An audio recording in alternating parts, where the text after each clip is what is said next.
Hey, it's Conrad Thompson. Thanks for checking out the podcast here on YouTube. Be sure to hit the subscribe button and the notifications bell. You'll get a notice anytime we upload some new content. And when I'm not asking Bruce, hey, how big was Batista's? Well, you know. One of the things I like to do is help people save money. And if you're watching this video right now and you're in a 30-year loan, man, you're overpaying your single biggest bill and you may not even realize it. I want you to do a little experiment for me. Take your calculator out, multiply your monthly house payment by 360 payments. That's how many payments there are on a 30-year loan. That big scary number, that's your total of payments. You're looking at that number? You know you can do better. Keep more of your own money right now and go to savewithconrad.com. Or maybe you've got credit card debt. Man, it's not a matter of if I can save you money with that. Your average interest rate on a credit card is more than 20%. And by the way, all the interest you pay on those credit cards, it's not tax deductible. Whereas the mortgage interest, well, that is tax deductible. So if you owe this debt, it's up to you how to pay it back. Doesn't it make sense to get the cheapest rate possible and the greatest tax deduction possible? Find out how much money you can save right now for free at savewithconrad.com. You don't need perfect credit. Even scores in the 500s can be approved, and it's no cost out of pocket. But maybe best of all, we're licensed in more than 40 states. We can help more families than ever before. But how much can we save you? Find out right now for free with a quick quote from savewithconrad.com.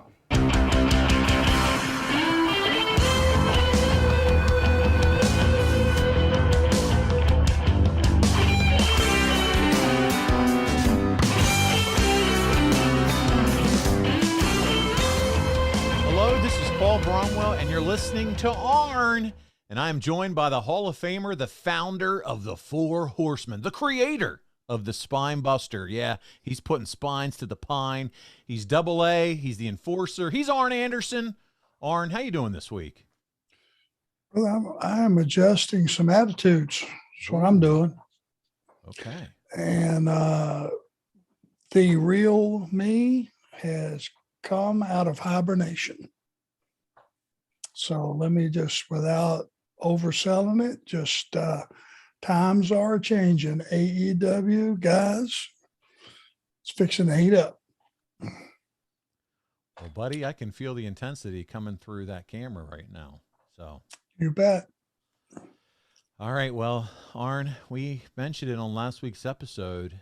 It's been since the end of April since you last sat down for a Ask Arn Anything, and here we are. It's 6 months later, and today you're on the hot seat, my friend. Are you ready for this? Shoot. Oh. And I don't mean that like that red pistol on your, not literally.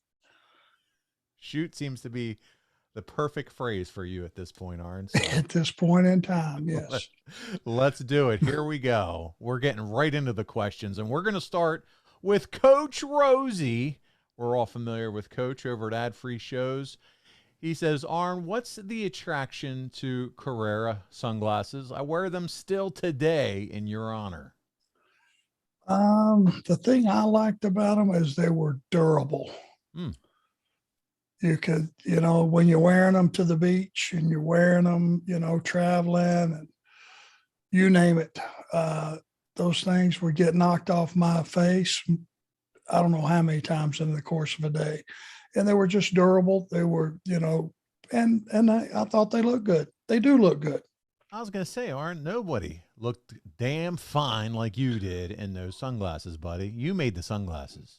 Well, they were big and they fit my big hog head. There you go.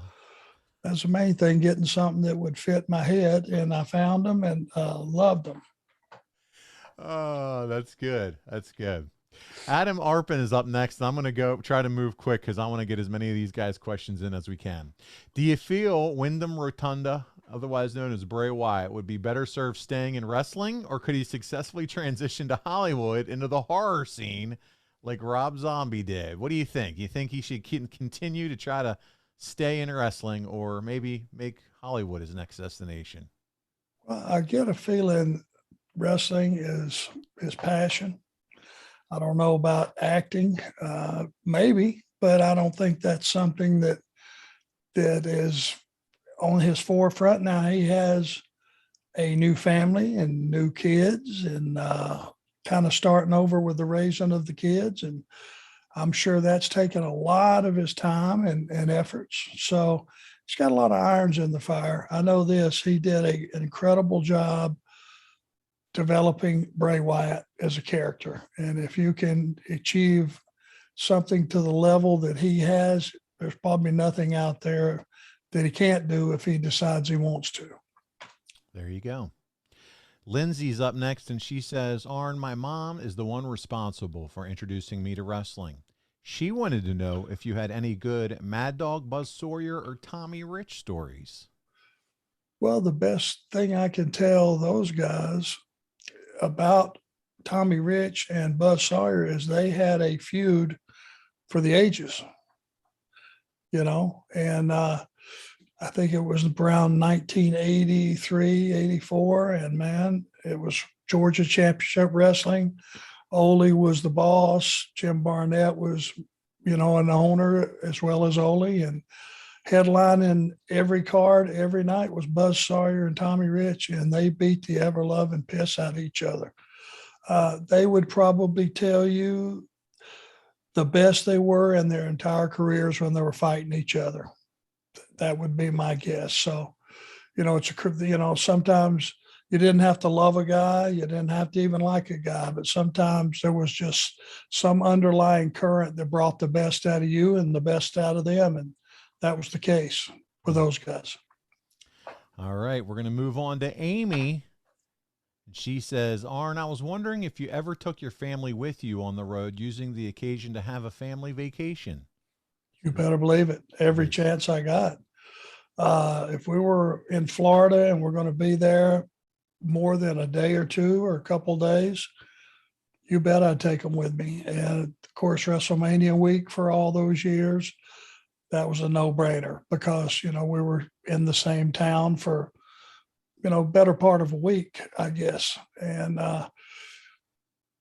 when you were gone, like when I first went to Crockett and I was making all those trips after leaving Pensacola, which was home virtually every night except for one night a week. But man, we were traveling the country big time. And sometimes, Canada for Jim Crockett, we're spending a lot of time in our own personal vehicle or rent a cars driving. And any chance that you had to take your wife or your family, you jumped on it. Very nice. Eddie Prather's up next. He says, hey, Arn, I was just wondering, who would you have on your list of guys in the wrestling business that should have done more in the wrestling business but didn't, maybe because of personal reasons or they just weren't booked right? I always felt like Brad Armstrong was just one good promo away from breaking out. He was as good a worker as there was. He just could not round that curve and figure out who he was. Once that red light came on, he had to do a promo. But he was, man, really, really talented. Brody Lee, God bless him, was on the verge of superstardom.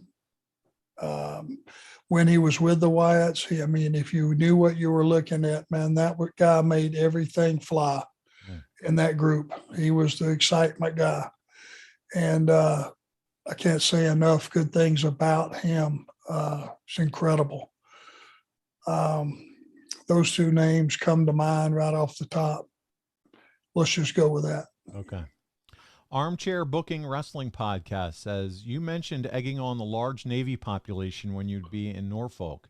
Did you do the same in Pensacola, or did you refrain since they could have easily been your next door neighbor? You know what? It would have never mattered. But we didn't have that huge contingent of sailors like Norfolk. For whatever reason, that was not a big part of our crowd. It was mostly just normal civilian wrestling fans in Pensacola. But in Norfolk, it was groups of 6 and 8 and 10, sailors. And brother, they would get there early. They would get those big, tall draft beers. And by showtime, they were ready to let you have it. This is kind of a fun question. I like it. Going Broadway podcast. They say, what's your take or opinion on the rumored incarnations of the Horsemen while you were in the WWF? Did Midnight Express, Butch Reed, Bob Orton Jr., Kendall Windham, possibly more that I'm not aware of, I believe at one point were all considered for the roles. Do you remember that, Arn? When we left for WWE? When you were, there was apparently a rumored incarnation of the Horsemen while you were in the WWF. Do you remember that? Well, Kendall Windham pretty quickly joined Barry and JJ, right? After we left? They did, but did you remember that? Was there ever talk of it when you and Tully went to WWF? That's their question. Do you remember? Was Vince or anybody there saying, "Hey, now we'd like to see an incarnation of the Horseman"? With the WWF, Yeah. you're saying no. Okay. He would have never given us that kind of push. We weren't even allowed to do this. Okay. For those listening, he did the Four Horsemen sign. Yeah. If you can't see me, we weren't. The first night or two, it might have been the second night. We're on a live event, and everybody in the audience was putting up the four fingers, and we acknowledged them back. When we came through the curtain, they said, "No, sir." And as I'm rereading this, Arn, I think I understand where they were headed with this. I guess this is the rumored incarnation of the Horsemen when you and Tully left. And back in WCW, I guess they were thinking about doing a Four Horsemen after you left and including the Midnights, Butch Reed, Orton, and Kendall. So what would your opinion being if they formed a Four Horsemen after you and, Tully had moved on to WWF? I'm going to go out on a limb and assume that's what they mean here. Okay, and no disrespect to anybody. I'll just call it like I said. After Tully and I left, there was no fixing it. Gotcha. That was the nucleus of the Horsemen. Yeah, the heartbeat. And it was the one constant for all the Crockett, and once Tully and I got rolling as a team, we were the meat of the Horsemen. Of course, Rick was the Flash. JJ was a huge member and as much a Horseman as anybody. But once Tully and I left, there was no fixing it. All right. Next up is J.M. Wagner. And he said, with the recent look back at Jim Crockett promotions of 85, 86 and seeing Baby Doll come out and saying, "You're next," could you say that she was the original Goldberg? Hashtag Ask Arn. It's funny how we all steal from each other in different generations, right. Steal from each other and promo lines, Baby Doll was really probably tough. I know she was strong as hell. That I did know. She used to ride Tully piggyback down through Atlanta airport on her back, once or twice. I saw that. And she would throw Tully on her back? Yes, she rode Tully piggyback, and they're just goofing around. Yeah, but still, that's some strength. Yeah. So, Tully had always said, that somewhere he had a story where somebody tried to stab him or something, and she grabbed the knife by the blade and took it away from a guy. Wow. Now, I don't know if that's 100% true, but that's the story he told. I don't know why he would have told it. Sounds amazing. So that's one tough lady. Yeah, really. But yeah, if the whole "you're next" thing was cut right to the meat of it, "you're next" says it all. There you go. Snoogans, this is actually a good question. I really like this one. He says, second generation wrestlers have such a tough time breaking through. We fans do not treat them well and set high bars for them. What advice have you given Brock about this? The only thing you can do to benefit yourself in this business, coming from the lineage that he comes from, being an Anderson, his whole life has been about, becoming a wrestler, which I didn't know. I didn't know he was really into it, but apparently since high school, it's all he's thought about and it's all he's wanted to do. And there are expectations that are put on him, just like every second generation wrestler, especially, when you're affiliated with something that strong. If you're Dusty Rhodes' kid, that's really, really strong. You know, if your dad was one of the Four Horsemen, the original ones, that's a huge deal. All he can do is go out, give his best performance, do everything possible to stay in the gym, you know, develop your body to the best of your ability.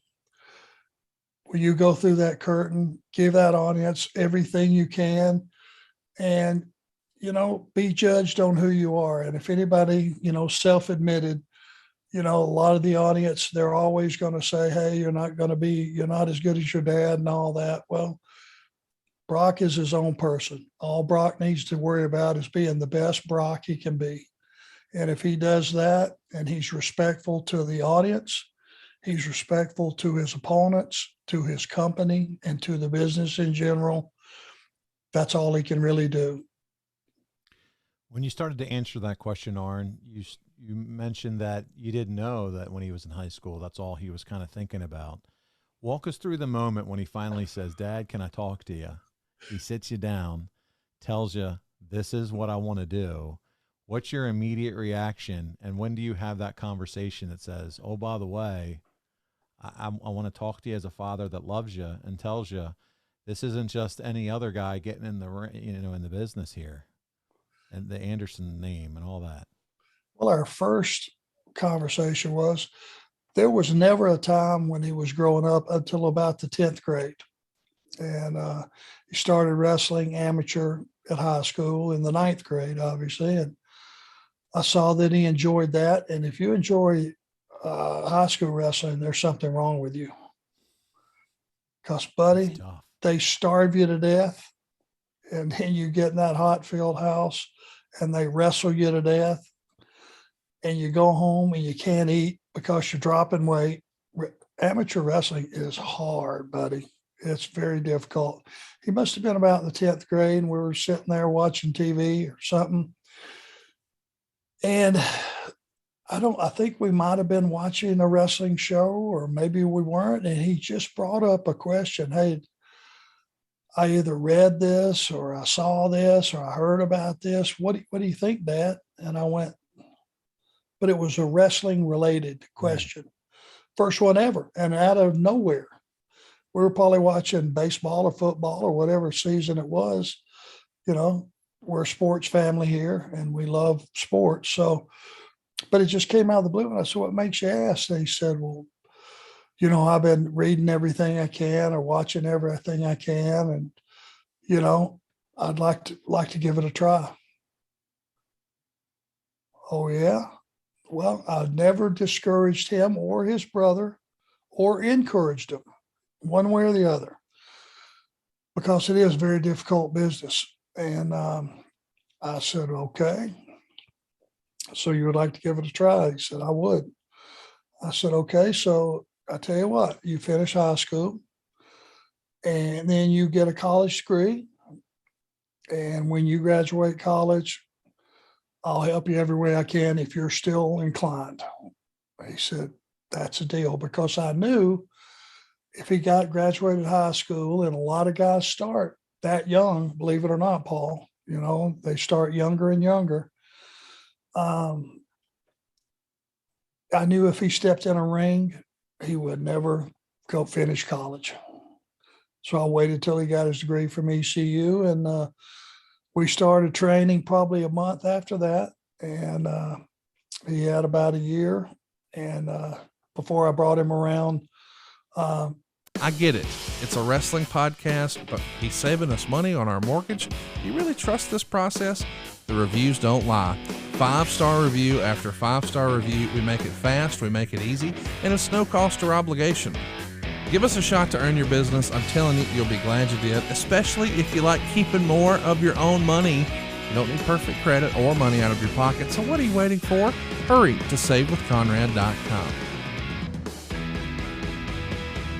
AEW, and, you know, they gave him a look and signed him to a developmental deal. And that's where we are now. We're just bringing him along slow and letting him learn at his own pace. And he's at the Nightmare Factory there. That's where he trains. He's in and out of there. He goes to, if you remember Lodi, Yeah. from WCW. He has a wrestling school. Okay. He bounces between the Nightmare Academy to Lodi's school, and he pops in there. It's about 15 minutes from the house, so that's very convenient. And we're trying to get as many reps as we can, but there's still not a lot of opportunity because we're starting to travel a little more with AEW since they've loosened up the guidelines, and we're devoting more time to that than anything. He's going to be doing some signings and stuff with me, so we'll get as much ring time as possible. That's for sure. Good. Thanks for sharing that story with us. Always interesting and good to hear your perspective too, because you just don't know how you would react because you've lived the business. You said it. This is a very tough business. What are you going to say to a son who looks at you and says, I want to do it? Do you say, kid, no, you don't? Or do you encourage him? So I think that's. Well, he's got a degree to fall back on. There you go. He's a smart kid. He's a good kid. He's respectful. Anybody that spends 10 minutes around him will, be glad that they did meet him. He's even if he is my son, he's a much better person than I am. Let me put it to you that way. All right. Well, Michael McClanahan is up next, and he says, Arn, what story or time period are you most looking forward to covering? Is there anything that stands out that you really are looking forward to talk about? Well, I enjoyed already talking about Pensacola because it was one of those rare occasions of being in the business and not having a travel schedule that just killed you, and the opportunity to have the beach at your disposal, 4 or 5 days a week. And Pensacola Beach, that whole area all the way over to Panama City, I'm sure you've been there before somewhere. Destin, one of those stops, Panama City. It's the most beautiful beach in the country. It's absolutely gorgeous. So, to have the opportunity to do all those things and meet my wife on top of that was just a blessing for me. Now, this time frame we're getting into where we are now, like May, June, 86. I call it the golden years. 85 through 89 was the absolute best that the industry has ever had. 2 different companies competing, 2 all-star teams competing and going full bore head to head. And a lot of cool stuff happened during these periods that we're going to go through. And, a lot of stuff I forgot, a lot of stuff that we'll be remembering along the way, but that was the premier time for the wrestling industry, not sports entertainment, but 2 very, very strong companies and traveling on 2 private jets. That lends some stories all its own. Right. Well, Michael, to answer your question, you're listening to it. You're getting to listen to it, and you will probably, as Conrad and Arn walk through 86, 87, and if it continues on, you're getting to listen to some of those great stories. So thank you for that question.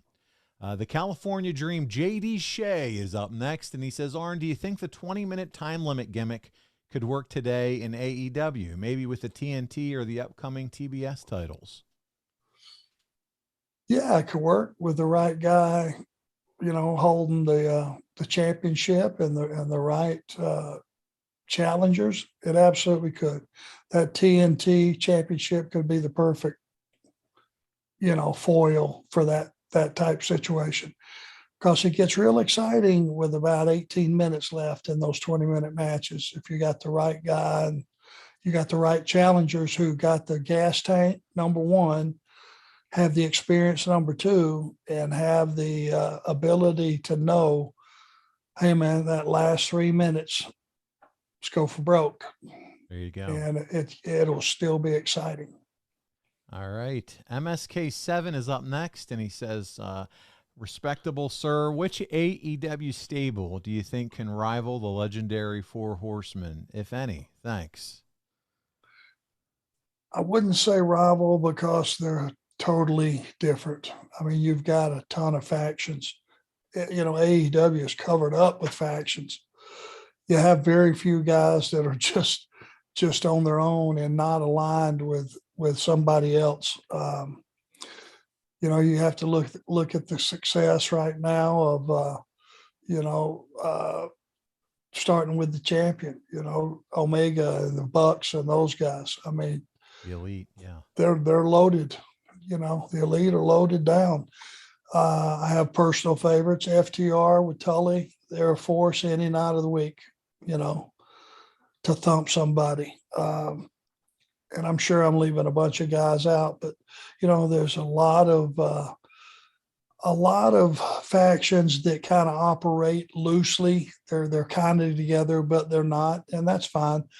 We were as tight. What most people don't understand is it was the five of us, especially with the original group, pretty much against the entire locker room, both locker rooms, because we were the targets. We were the champions. We were carrying all the gold, and everybody's ready to knock us off.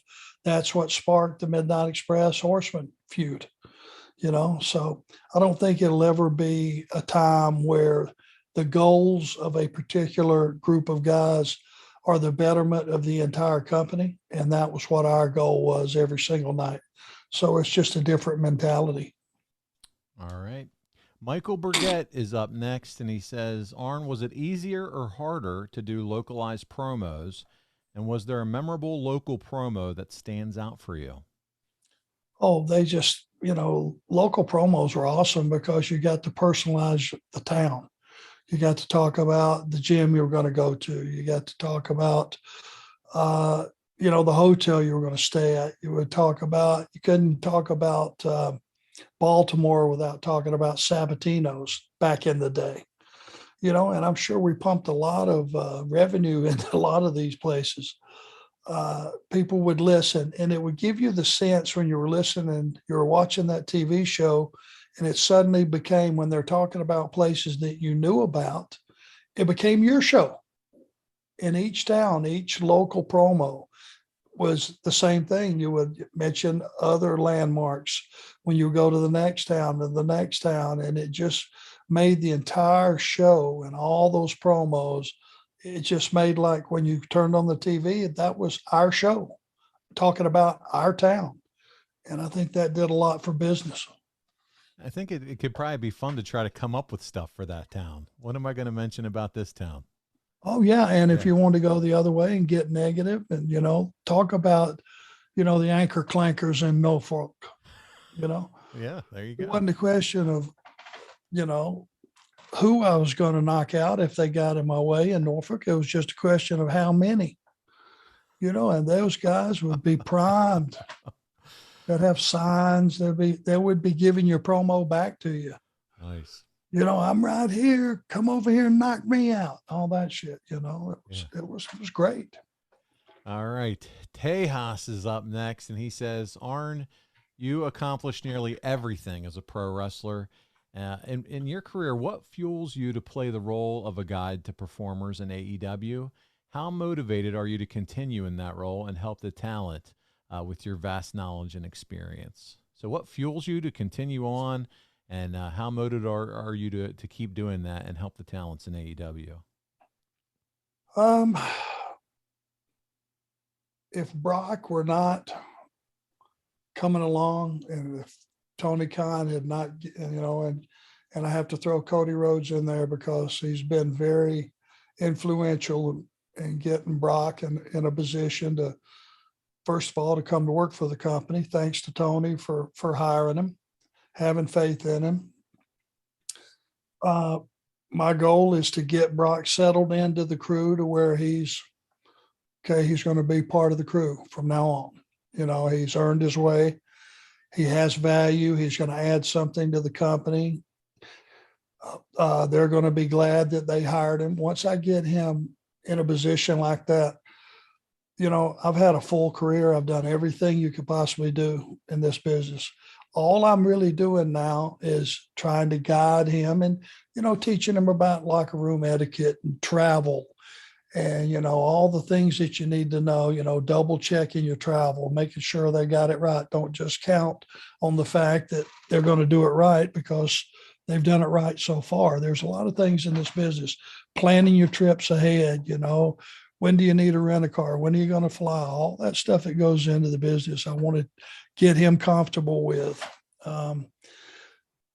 And any young guy, that comes up and asks me something at TV, I am more than happy to go sit over here and help them any way I can. But let me state, it's not my job. The only coach I am with that company is Cody Rhodes, no one else. But if, Lee, who's with the Nightmare, Lee Johnson, if he asks me something, I got all day long to try to help him. Any young guy that comes up to me, doesn't matter, MJF, ask advice, Ricky Starks, if they ask advice, I got all day for them. But I never want to get into a position again where that's my job full time. 19 years with WWE, being responsible for God knows how many segments on Raw, SmackDown, and pay-per-views. And, if something goes wrong, it falls on my head. Don't want that pressure anymore. Been there, done that. I've had a full career.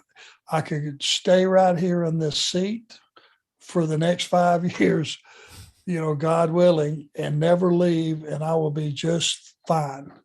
But I do want to help Brock get settled in and help him all I can. And then, there's going to be a day, we all have a shelf life, Paul. You know what I mean? Yes, sir.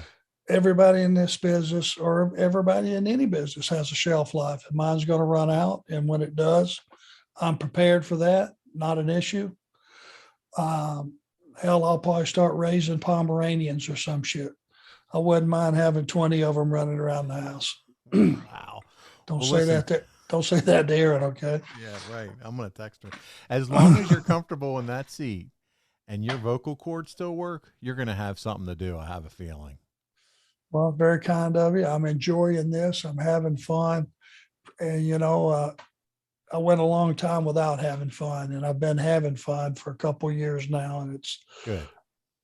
That's, thanks to all you guys and the success of our podcast network and, making these, going around and doing these signings and stuff.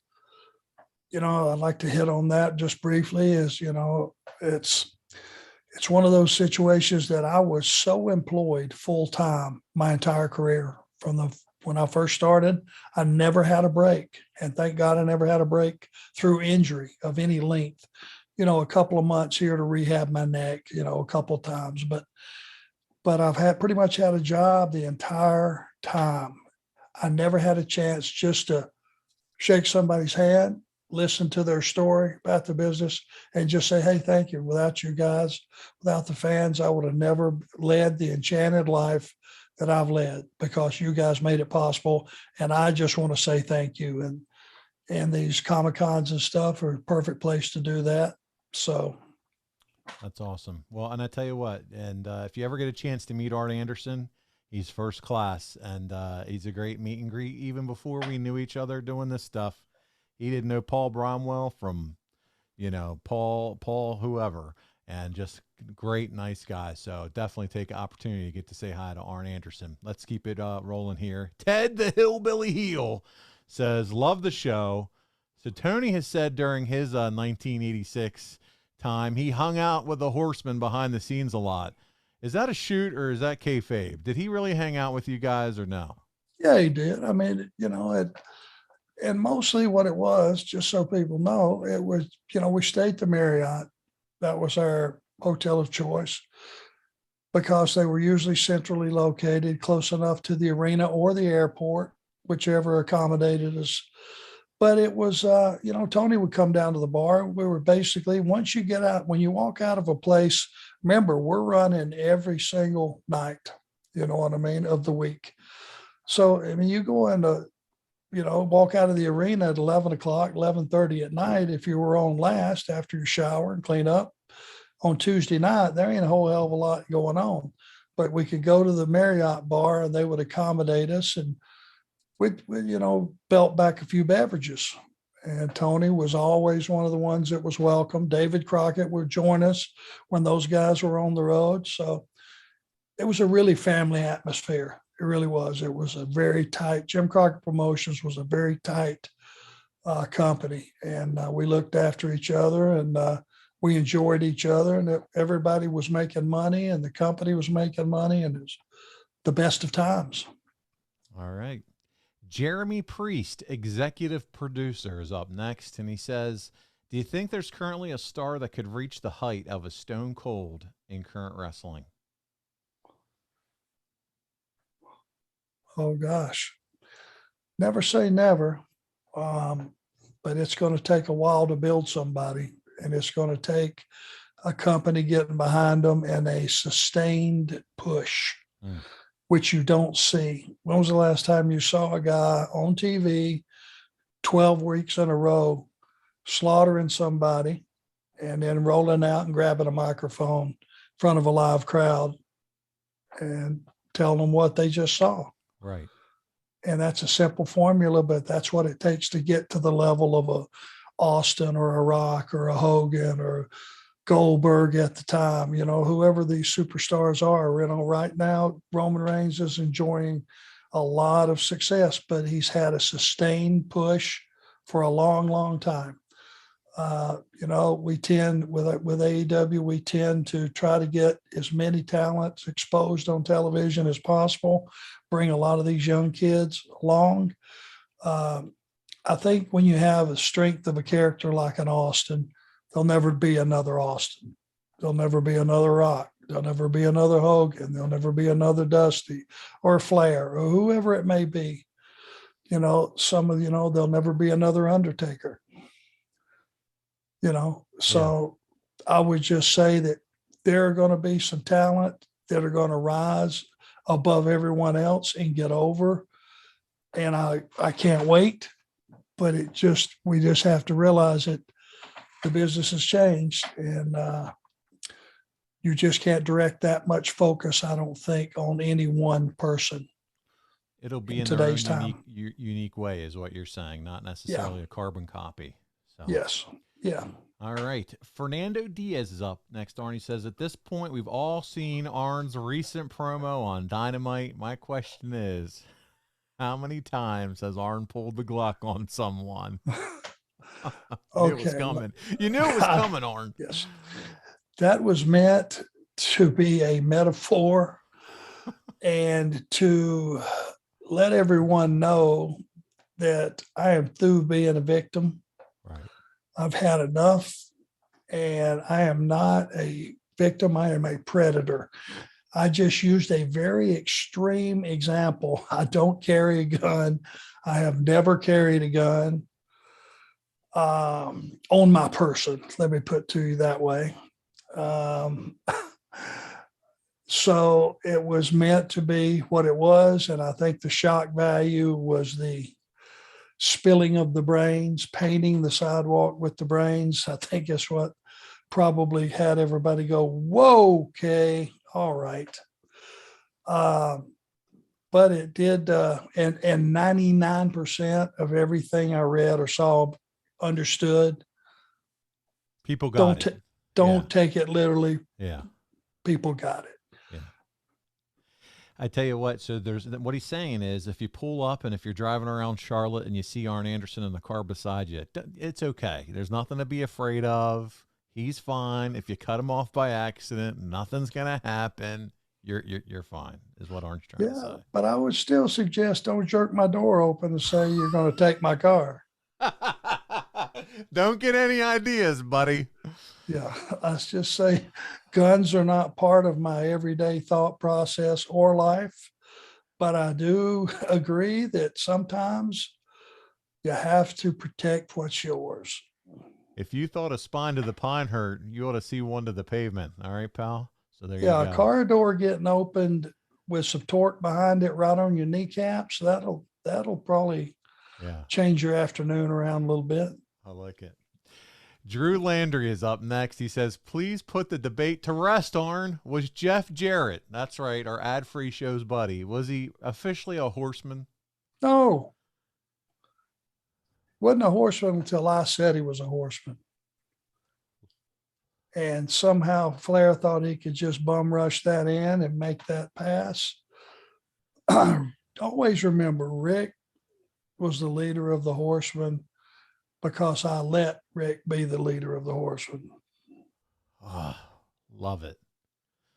That should be a t-shirt. All right, Will's up next. He says, ask Arn, many of our contemporaries, of your contemporaries, should I say, wrestled in New Japan Pro Wrestling, All Japan Pro Wrestling in the early 80s, early 90s. How would have you fared in Japan if you had replaced a Stan Hansen or a Van Vader? They were bigger, but you were a smoother worker. Yeah, and I wouldn't have had the appeal that those guys had because, you know, they love the big guys. They love Scott Norton. They love, you know, Vader. They love the Steiners. They love the big guys that would just knock your head off over there. Japanese audiences are different. They want to see contact.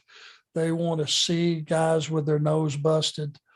They want to be able to feel the violence of a match.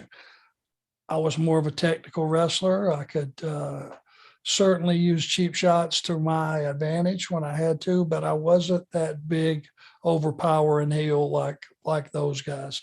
And to be honest with you, no disrespect to Japan in itself, I'm Americanized. I like American TV. I like American food. I like big beds that are soft with good pillows and big TVs. I'm with you. I'm a room service guy. You know what I'm saying? Back in the day, I was a USA Paper guy. You know, Andy Griffith. Yeah. You know, I'm Americanized. Apple pie. Yeah, man. I did not really care to go to Japan for 3 weeks. Toughed it out, did it, made it fly. It made you appreciate being an American even more. How has Uber Eats and all these delivery dudes, how's it changed your life on the road? I mean, the fact that they can bring all this stuff to your room now, what would that have been like back in the day traveling, having all these food delivery services right to your hotel door? How great is that? Well, I tell you what, God bless all those guys and all the restaurants that had delivery during this pandemic. Yes. Because we'd have just been screwed. You know, the grocery stores were shutting down early. I mean, it was like, I don't know at your house or other people's house, but the big deal was we had a gym that we could go train at and it was safe and it was sanitized and yeah, we would come back home. And the biggest part of my family's day was deciding on what we were going to have for dinner. And we would go and buy one day's dinner and come back and we would sit down as a family, which I hadn't enjoyed ever because I've always been gone. And that was the highlight of our night. We could sit there and talk and, you know, that and Uber Eats when we're on the road. When you land, a lot of times we will fly out on Tuesday to go to the TV town and we'll get in at 9 or 9:30. And to this day, right now, the restaurant's closed. Yeah. Everything's closed. If it wasn't for Uber Eats bringing it across town, because we don't rent cars now, we do Uber because it's just more functional. Yeah. There's a shortage of rent-a-cars. Sometimes you can't even get a rent-a-car in some cities. I don't know if everybody's aware of that, but you know, there's a shortage of everything in this country right now. So thank God for Uber Eats and all that stuff. I'm with you. I love it. You were talking about having the family around the table. That sounds like Andy Griffith right there, man. Family dinner time, sitting around the table, buddy. You know, we made a huge positive out of a huge negative, you know, being stuck in the same house, you know, and pretty much every single day. And people weren't going out in Charlotte anyway. You know, there was nowhere to go. Everything was shutting down. It was come get it to go or don't get it at all. Yeah. And we Americans, we're going to figure out how to get it one way or the other, buddy. We're going to eat some dinner. Yeah, we're going to eat. Damn right we are. Nap Shack is up next. He says, there have been a few stories on the pod about you getting into scrapes and some tough times as a kid. How have you worked to get some of these demons reconciled? Any words of wisdom? Well, being a wrestler, got it all out of my system. When I was a civilian in a little town like Rome, you could get in a scrape or two. May it be just conflicting high schools was the beef, you know, at a football game or a wrestling meet or anything like that, or just we had our McDonald's at East Strom. West Strom had their McDonald's. And if you lived in East Strom and went to East Strom, you didn't go circle the West Strom McDonald's. If you did, somebody was going to throw something at your car, and vice versa. And before you know it, you're out scuffling. Well, first time I got in a wrestling ring and got slammed, I sat up and went, oh, Jesus. That just knocked all the rage and the meanness and everything else, frustration that I had, knocked it right out of me. And it was real easy in your off time to be a nice guy when you were getting the hell beat out of you in a wrestling ring every single night. So that made it pretty easy to be just even tempered. So Knapshack, the word of wisdom is maybe look into a nice wrestling school, and that could help you out there. My goodness. Yeah, I'll slam you somewhere. If you locate a ring, I'll come over and slam you and see what that. I don't know if that's therapy. You're an intense person, but that's my therapy. I'll put you on the Anderson couch. Maybe I'll Spinebuster you. We'll see. See if it was a good day going on. The Arn Anderson School of Therapy, baby. It has a tendency to turn you into a nice guy. There you go. Just like that. Just Scott is up next. He says, best bar fight you've ever seen and the best one you were ever a part of. Oh, well, shit. Best one I've ever seen was Matt Bourne and Killer Bees, Brian Blair. Must have went on starting and stopping now probably 3 times. It had to go on 15 minutes. And Brian Blair, I've seen a couple of, he's told the story as well on a couple of sites. Man, it was one of the most intense things I've ever seen. It got broke up and, they kind of half-assed caught their breath, and they started in the bar at the hotel, worked their way out into the lobby. From the lobby, they worked their way out to the overhang area at the front doors of the hotel. Okay, yeah. Lobby right area. there. Yeah. Entrance. Yeah. And it went on 3 different times, and man, it ended up with Matt Bourne getting a big chunk bit out of his lip. Brian Blair bit a chunk out of his lip about, I'd say 1.5 inches wide and about 1 inch deep. Wow. And that finished it up, but it was pretty intense.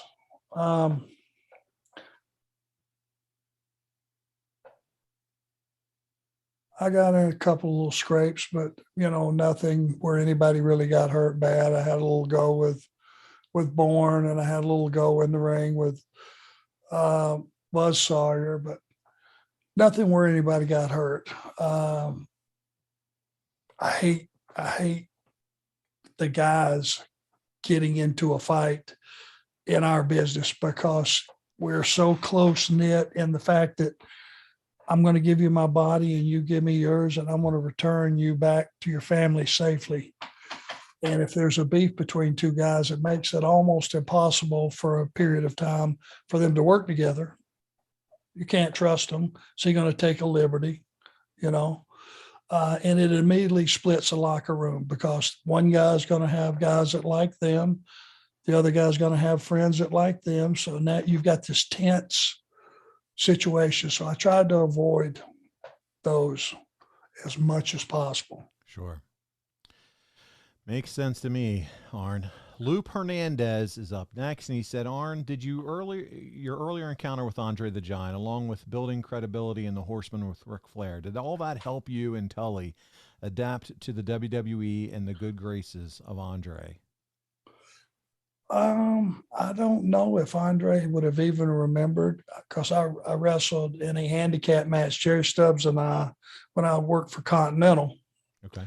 Southeastern Championship Wrestling. We had a few matches with him and Ron Fuller. And, it was great. It went great. We knew our job. Andre was the Giant the entire time, and he manhandled us like a giant would.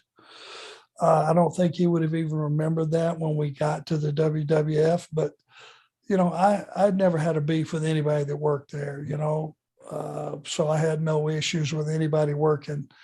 I'm sure there were some, leftover animosity because we had just had a hell of a run in our company, and there was times, when we would go head to head in the same town and they would kick our ass on attendance or we'd kick their ass. So it was a competition going on. And when we walked into their backyard, now we're in their company, I'm sure there was a lot more animosity than we heard about or knew about. I'm sure. Next up is Super Raj, also Roger A. Redford. He said, Arn, in a battle royal, is there a backup plan should the predetermined winner accidentally be eliminated? Yeah, you probably, the guy that was next to last out probably wins, I would think. So it's funny. I had someone ask Bruce Pritchard this. We did a Ask Bruce, and they said, what happens if the guy in the Royal Rumble is eliminated? Is there a backup plan? He said, yeah, you know what plan B was? Don't fuck up plan A. That's what plan B was. Okay, so there you go. What do you mean it was an accident? Don't come tell me it was an accident. You guys are wrestlers. Don't tell me there was an accident out there. You know the plan. But yeah, so it doesn't sound like there's really a whole lot of planning into a kind of a plan B if something like that happens. I don't know that I've ever been in one of those that the guy that won wasn't supposed to. Yeah. If I was going to win one of those, and if it had a big cast of characters where it meant something, you'd been hard pressed, got my ass out of there, accident or otherwise.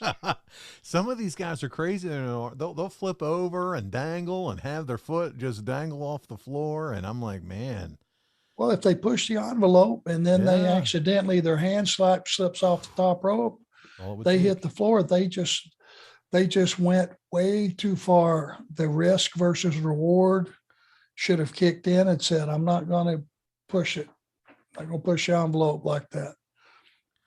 And and there was a follow-up question of this, which is fun. It's Richard Barnes, and he said, by the way, who calls the match in the Battle Royal?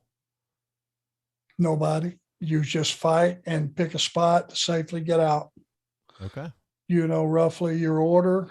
And if it doesn't go exactly like, if you got 30 guys in a Battle Royal or say 20 guys in a Battle Royal, once the ring is full, if 3 or 4 of the middle guys go out of order, it doesn't matter. Doesn't change a thing. The only thing that really matters are the last 2 or 3 is when it really gets interesting. I would say the last 3 guys, when it comes down to 3, then it gets really interesting. That's when the order starts to really, really matter. When it comes, as long as they do the right thing, you're probably golden. All right. Russell Jackson is up next, Arn, and he says, out of all the World Tag Team Championship reigns and Jim Crockett World Championship Wrestling with Tully, Larry Zbyszko, Bobby Eaton, and Paul Roma, which reign meant the most to you? Probably the one with Tully and I, because it was at a point in time that we started to gel as a team within the confines of the Four Horsemen. We were kind of starting to be, every night it was Tully and I in tag matches, and we still were the part of the Horsemen. And we would have a lot of 6-mans, a lot of 8-man tags, but I think that had the most impact on the company at the time in a positive way. Take a lot of pride in what we accomplished as World Tag Team Champions. There you go. Ricky Ellison is up next, Arn, and he says, who has the best dropkick, Ricky Morton or Barry Windham? Both. Barry is bigger. He's longer. It's more impressive when a guy that's 6'6" gets stretched out there for a drop kick. Ricky's was, I think he served better with drop kick and smaller guys. And the double drop kick, as we know, as simple as it was their finish. So they had it over. A single drop kick from Ricky meant a lot more because they had seen him and Robert win with a double drop kick many times. So they each had their place. I think none of them were really used. I don't know if Ricky ever beat anybody with a drop kick, and I know Barry didn't because his was that big clothesline, running clothesline. And I think Ricky could have did a roll up or a schoolboy or something flashy and made it mean a lot more and made it make more sense with most guys. We know that you weren't a drop kick guy. I mean, Never. Ever. Not one. Did ever, Not one. Ever try like practice? No. Nothing. Never. Okay. All right. I never, Paul, and people do not believe me, not in training, Okay, not that at was my practice, question. Yeah. not goofing around in the afternoon. Not on I a knew- trampoline in a pool. No, I knew beyond a shadow of a doubt I could not do it. And I wasn't going to give anybody the benefit of seeing how shitty it was, because you can't unsee that. Right. Good stuff. Some things you just know to not try. Yeah. That's one of them for me. QD21 says, how does it feel having your good buddy Tully Blanchard around and seeing him help mentor the other younger talent in AEW right now? Well, I mean, he totally deserved to come back. He was out a huge, 25 years Yeah. out of the Long business. time. I do feel bad in one respect, because when he walked back in the door, I don't know how much wrestling he had even watched in 25 years. And when he left from where the business is now, is such a huge gap in psychology, execution, athletic ability. Everything has changed. It's a totally different animal. And I can see him looking at it like, I don't recognize any of this, because none of it was around. These kids today can do much more stuff than we ever dreamed of doing. My mind would not have allowed me to even picture it. You know, I was trying to not picture doing a drop kick. And you look at some of the stuff these guys do off the top. I mean, it's dangerous. It's athletic. It's spectacular. It's incredible. Throw any adjectives you want to throw on it. But if you've been gone 25 years and you're sitting there watching this, you're going, what happened? It's like Cirque du Soleil stuff. Yes. I can imagine. Yeah. Kudos and much respect to what they're able to do, man. It's like blows my mind. Ben is up next, and this is a question more AEW driven. What's your opinion of the Doctor, DMD, Britt Baker, as a person and as a performer? She is right now my favorite wrestler in AEW. You know why? She believes her own shit. That's right. And if you don't, nobody else is.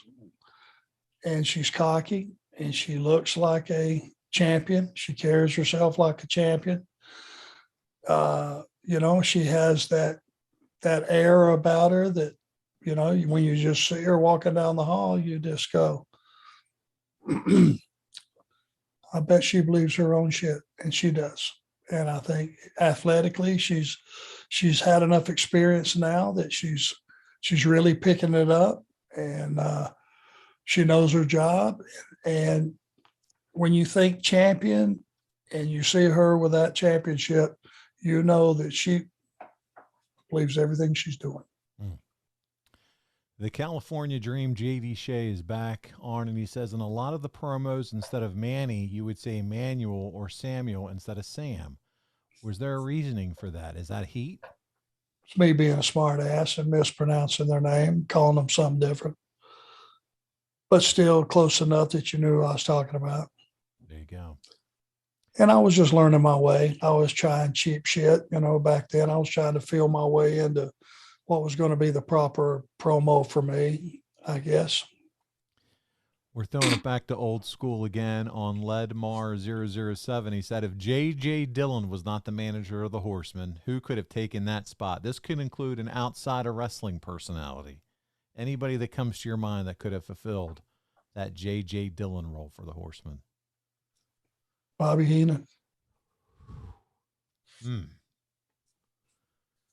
you imagine him on the side of you and Flair and Tully, Ole, and my goodness, that old Crockett set? Brother, when they started the Weasel Chants, when Bobby was managing us in WWF, they would start the Weasel Chants, and it would be everybody in the building. It was something to behold. Carried a lot of heat, but he managed so many guys. He wouldn't go on the road with us or anything, so he wouldn't be on the live event deal, just television. Well, Arn, we're going to do one more, and then we're going to wrap up this session for Ask Arn. There's still plenty of questions to go. Don't worry. We're going to save these, and I'm sure we'll do another Ask Arn again at some point. But for this week, we're going to end it with Ryan Green, and he says, has there ever been a time when you have been in a public environment and feared for your life outside of wrestling? Yeah. There was this, now this was before I got in the business. Okay. Living in Rome, rednecking around town with my buddies. There was a club called Triple H, and it was a rough joint. And Tuesday night was quarter beer night. They had a lot of bikers and rough crowd. Some of my buddies and I had a little beef with the bikers there locally, and we got into a couple squabbles and with those guys. Well, we happened to walk in, just me and one of my buddies, and we walked in, and I don't know who did it. I just know it happened. As soon as we walked in the door, I bought a beer, and before I could even take a sip out of it, somebody broke a long neck beer bottle over my head from behind.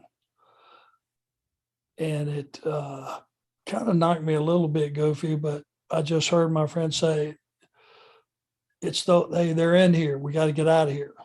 That's all he said. They're in here. We got to get out of here. So we went out the door, and all of a sudden, apparently this had been planned, because as soon as we got out the front door and started towards our car, another car comes screeching right up to us. And apparently they were in on the hit. All of a sudden, I just see on the other side where the driver's side is, my friend just punched the driver through the window. Boom.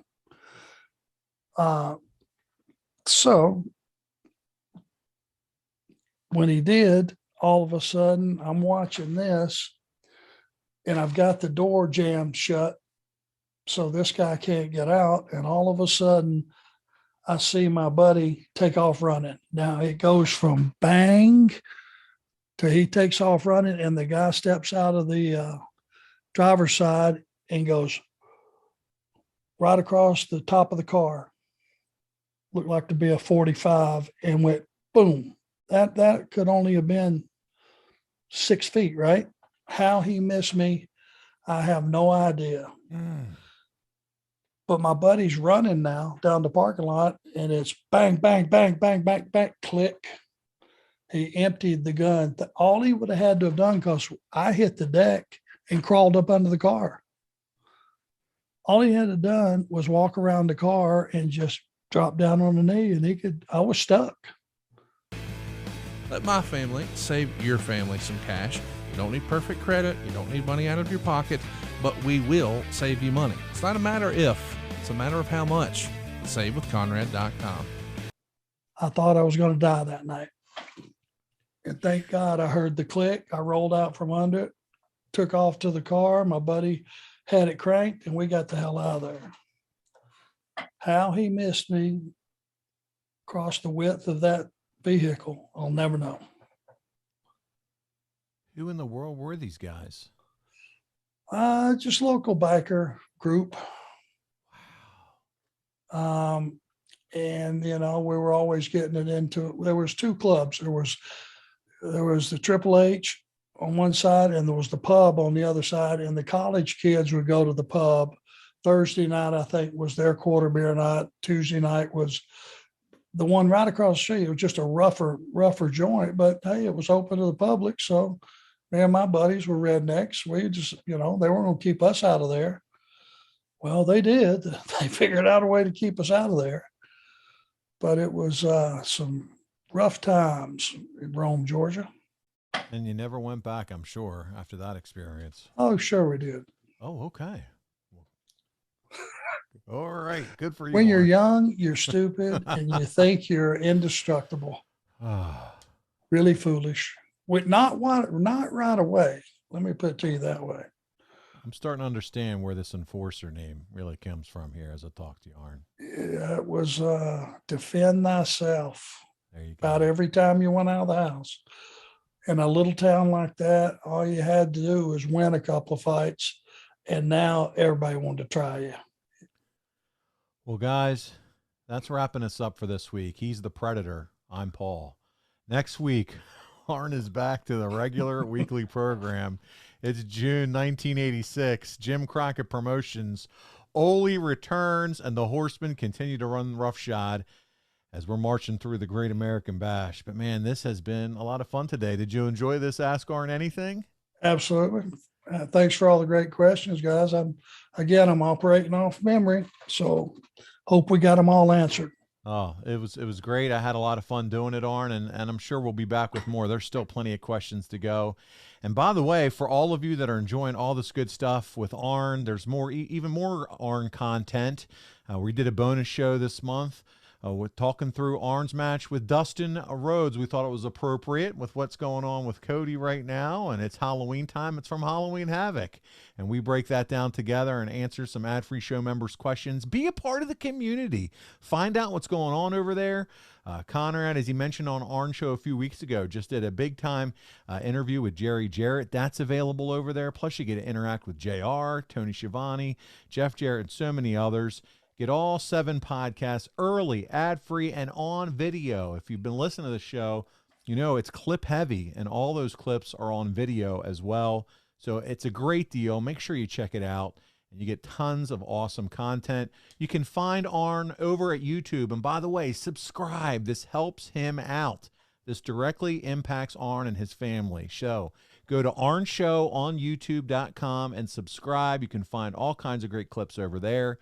Follow him on The Arn Show, at The Arn Show on Twitter and Instagram. And then get you some of this cool swag, these great shirts. I'm wearing one right now, arnshirts.com. I got the Enforcer with that skull and the Glock and the Punisher logo with those Carrera glasses on. You got to check them out. Lots of fun shirts over there. Support our guy, our man, the Enforcer, Arn Anderson. Arn, it's been a blast once again hanging out with you today. And just remember, closing moment, old people are dangerous. And I'm scared. He's Arn Anderson. I'm Paul Bromwell. And this has been Arn. Hey, it's Conrad Thompson. Thanks for checking out the podcast here on YouTube. Be sure to hit the subscribe button and the notifications bell so you get a notice anytime we upload some new content. And go save yourself some money right now. If you're in a 30-year loan or you have credit card debt, it's not a matter of if I can save you money. It's a matter of how much. Find out right now for free at SaveWithConrad.com.